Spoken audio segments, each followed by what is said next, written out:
Dear students, SBP government college Dungarpur के online classes में आपका स्वागत है।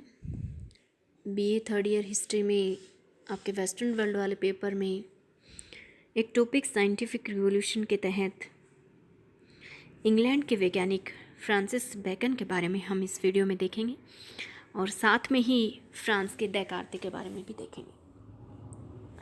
तो ये दोनों ही वैज्ञानिक, इंग्लैंड के फ्रांसिस बेकन और फ्रांस के डेकार्ते ने वैज्ञानिक दृष्टिकोण को विकसित करने में महत्वपूर्ण योगदान दिया था।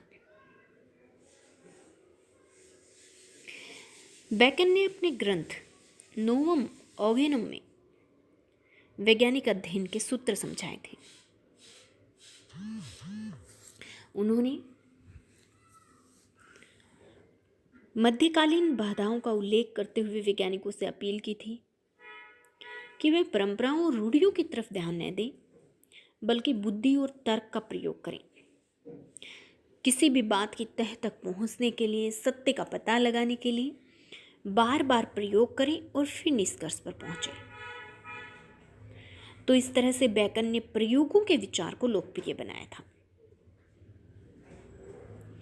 प्रकृति के गूढ़ रहस्यों को जानने के लिए, उनकी सही पहचान करने के लिए बेकन ने वैज्ञानिकों को बार बार परीक्षण करने की सलाह दी थी, ताकि सत्य की पहचान की जा सके।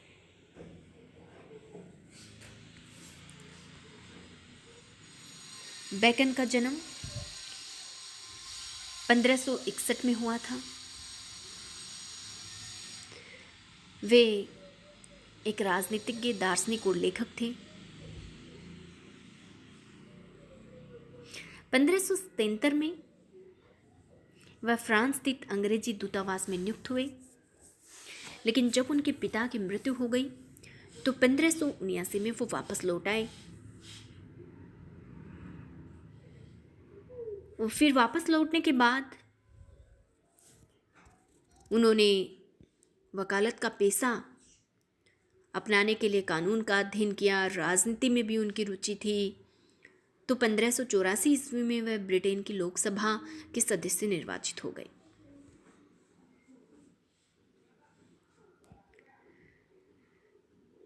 राजनीति में भी उन्होंने अपनी योग्यता का परिचय दिया।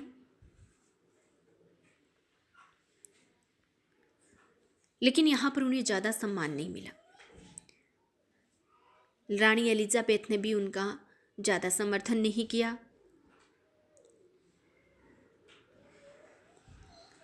और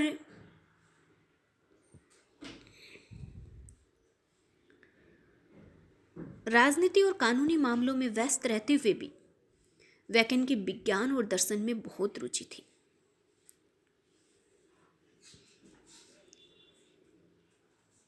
साहित्य में भी उनकी रुचि थी। उनके 58 यानी 58 ऐसे यानी निबंधों का संग्रह है, एसेज, जो उन्होंने 28 सालों की अवधि में लिखा था। और भी कई तरह की कृतियां उन्होंने लिखी थी, जैसे de sapientia veterum, the wisdom of the ancients, history of the reign of Henry seventh. इन कृतियों में उनकी ऐतिहासिक और राजनीतिक विषयों में सूक्ष्म अनुसंधान और विश्लेषण प्रतिभा का परिचय दिखता है। दार्शनिक कृतियों में इंस्टोरेशियो मैग्ना और नोवम ऑर्गेनम उनकी मुख्य कृतियां हैं।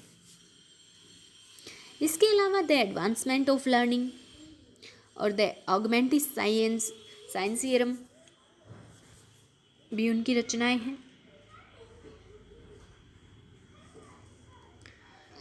हालांकि उन्होंने वैज्ञानिक या दार्शनिक सिद्धांतों में कोई मौलिक योगदान नहीं दिया था। वो तो केवल परीक्षण करने पर बल देते थे।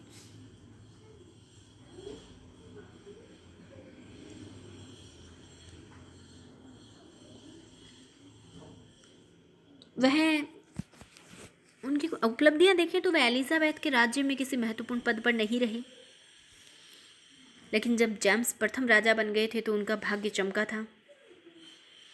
कई तरह के पदों पर वो नियुक्त हुए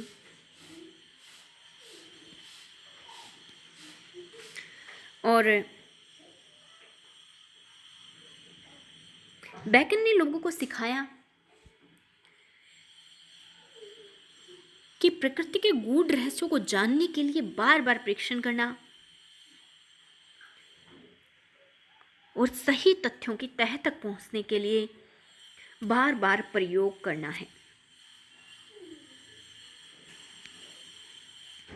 इस तरह से उन्होंने प्रयोग की अवधारणा पर बल दिया था।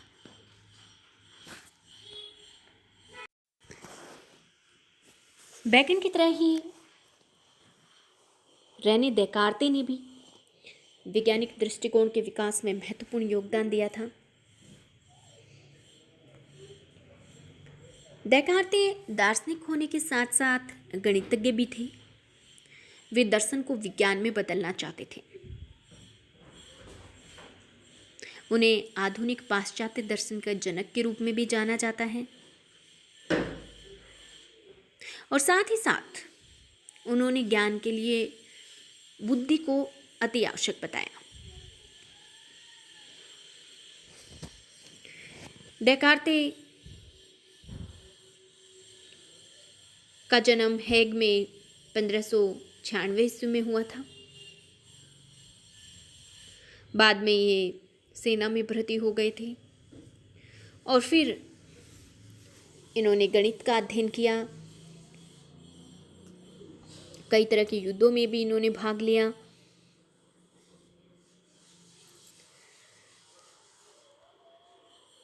गणित को इनकी सर्वोत्तम देन है वैश्लेषिक ज्यामिति।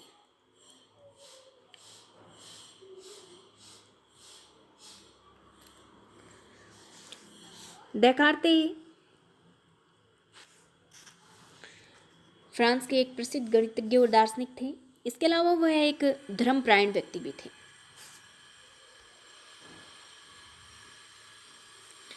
धर्मपरायण व्यक्ति थे, लेकिन फिर भी उन्होंने विज्ञान के क्षेत्र में संदेह और तर्क पर बल दिया था और इससे रूढ़िवादी लोग उनके शत्रु बन गए थे। उनकी सबसे बड़ी खोज यही थी कि बीजगणित का उपयोग ज्यामिति में कैसे कर सकते हैं। दर्शन शास्त्र के क्षेत्र में भी उन्होंने अरस्तु के कई विचारों का खंडन किया था।